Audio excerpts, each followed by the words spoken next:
Hello everyone, my friends. I am now going to tell you a story that will flip your understanding of the Soviet stars you have known all your life. Stars whom you adored. Stars whose faces hung on your wall at home. Stars whose voices you listened to in childhood. But there is one fact that has been concealed from you for many years. The 10 most famous stars of the Soviet Union were hiding the same truth. They were hiding their Jewish roots. They changed names. They changed surnames. They rewrote the history of their lives. You are about to learn the whole truth that was kept secret for 80 years. You will be in shock. The last story is the toughest and most shocking of all. This is a star whom you definitely know, whom you have listened to since birth. Every resident of the USSR knew her, but did not know the truth. I ask you, watch the video until the end to find out who this is and what was concealed from you, because the last story will absolutely astound you. Get ready for the truth. Isaac Dunayevsky.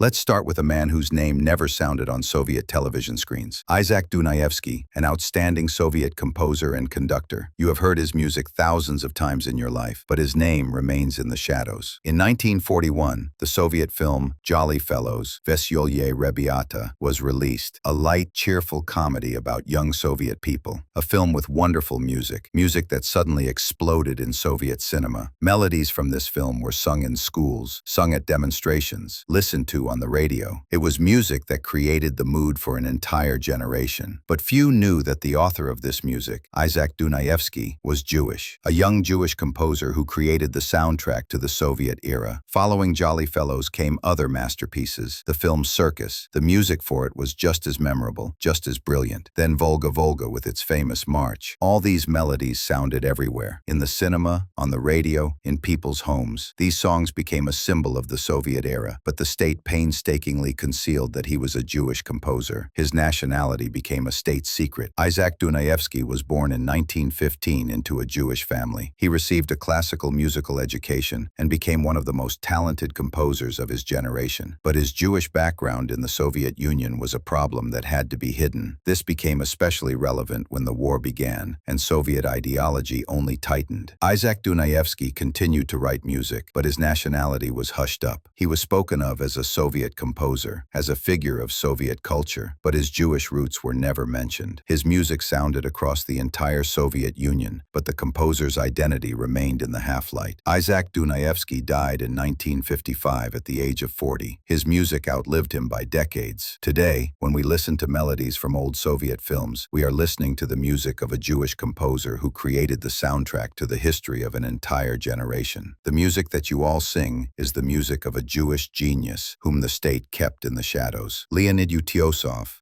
a legend of Soviet variety stage, singer, actor, circus performer. His name was known throughout the country. His voice was recognizable. His personality was bright and charismatic, but few knew that this was not his real name at all. Leonid Utiosov was born in 1895 in Odessa into a Jewish family, and his real name was Lazar Iosifovich Weisbein. Lazar Weisbein, a completely Jewish name. A boy from a Jewish family who grew up in Odessa at a time when being Jewish was dangerous. Young Lazar began to practice acrobatics and circus arts. He was a talented acrobat and began performing in circuses. But Lazar dreamed of a bigger stage. He wanted to sing. He wanted to be an actor. He wanted to be a star. And for that, he needed to change. He needed a new name that did not betray his Jewish background. Thus, Leonid Utiosov was born. A new name for a new personality. From Lazar Weisbein to Leonid Utiosov, it was not just a change of name. It was a change of identity. It was a complete transformation. Leonid Utiosov quickly became a star of the Soviet variety stage. His voice was warm and pleasant. His stage personality was charming. He acted in films, performed in concerts, recorded songs on records. He became one of the first superstars of the Soviet Union. People adored Utiosov, but no one knew that a Jew was hiding behind this name. Leonid Utiosov lived a long life. He worked right up until old age. Music was his life. His songs were sung by millions of people who did not know that the owner of this voice was Jewish. A composer and a singer. Both concealed their true names. Both kept their Jewish roots a secret, but their creative work remained. Sergei Yursky, one of the most famous theatrical figures of the Soviet Union. People's artist, a magnificent actor, a man who defined the development of Soviet theater for decades. But unlike Utiosov and Dunayevsky, Sergei Yursky never hid that he was Jewish. Yursky was born in 1935 in Leningrad into a Jewish family. He had a pronounced Jewish profile. His appearance gave away his origin. And unlike many of his contemporaries, who tried to change their names and hide their roots, Yursky acted differently. He openly identified himself as Jewish and was proud of it. When anti-Jewish sentiments intensified in the Soviet Union, when Jewish culture was persecuted by the state, Sergei Yursky remained true to his roots. He worked in the theater, created great roles, became a legend of stage art, and at the same time, he never hid that he was Jewish. This was a rarity. In the Soviet era, most Jewish artists tried to assimilate, change surnames, hide their origins, but not Yursky. He was honest with himself and his people. Sergei Yursky lived a long, creative life.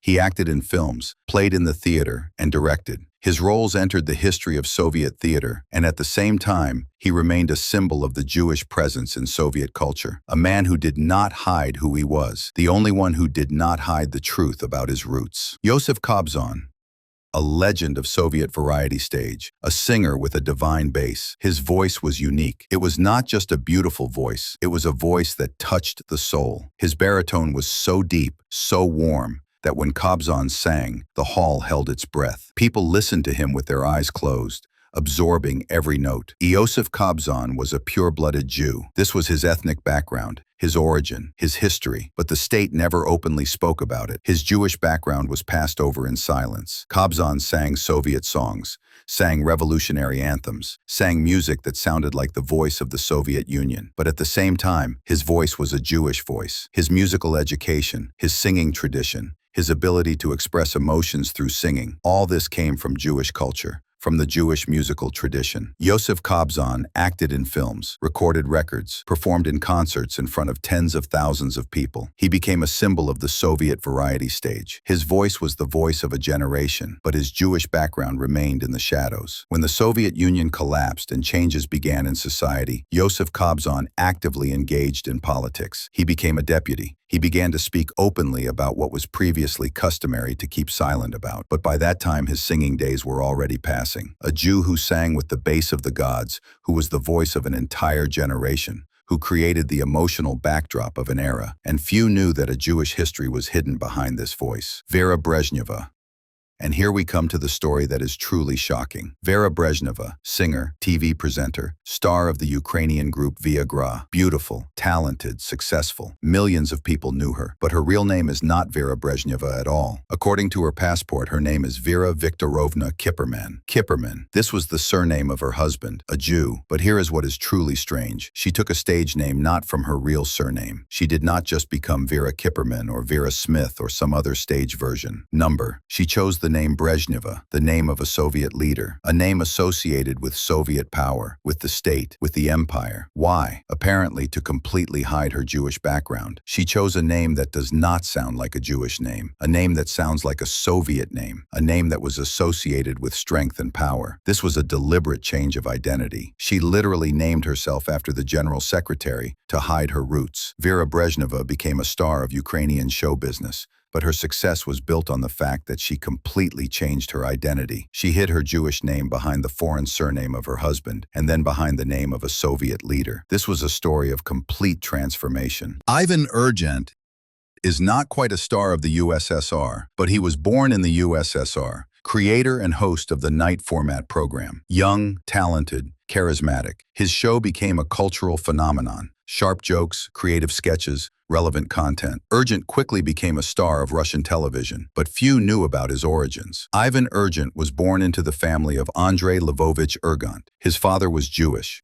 descent on his father's side. This means that according to Jewish tradition, Ivan Urgant is not Jewish, but it also means that Jewish blood flows in his veins. Jewish origin, Jewish history, Jewish culture. All this was part of his family legacy. Ivan Urgant did not hide this fact. He spoke openly about his father, about his origin, but this fact was somehow forgotten in his biographies. He was presented as a Russian showman, as a producer, as a creator. His Jewish background was rarely or never mentioned. Urgent created a television format that conquered Russia. Millions of people watched his show. His sharp jokes were discussed on the internet. He became a symbol of young television. And few remembered that this young genius traces his ancestry back to a Jew. Ilya Averbukh, Ice skater, choreographer, general director of ice shows, creator of magnificent ice spectacles that impress with their beauty and scale. Averbuk was born in 1956. He is a pure-blooded Jew according to Halakha, that is, according to Jewish law. And unlike many of his contemporaries, Ilya Averbuk openly identifies with Jewish culture. He does not hide his Jewish background. On the contrary, he is proud of it. Averbuk created a unique style of ice performance. His shows are famous all over the world. The artists of his ice spectacles become stars. Music, movements, light effects, all this is created by Averbuk. His talent is recognized all over the world, and at the same time he remains an openly Jewish artist. Averbuk proved that one can be successful without hiding one's roots. He proved that Jewish origin is not an obstacle to reaching the peaks of creativity. Millions of people around the world watched his ice shows. His name is associated with quality, beauty, and world-class standards, and he remains a Jew, a contemporary who does not hide the truth about his roots. Inna Churikova,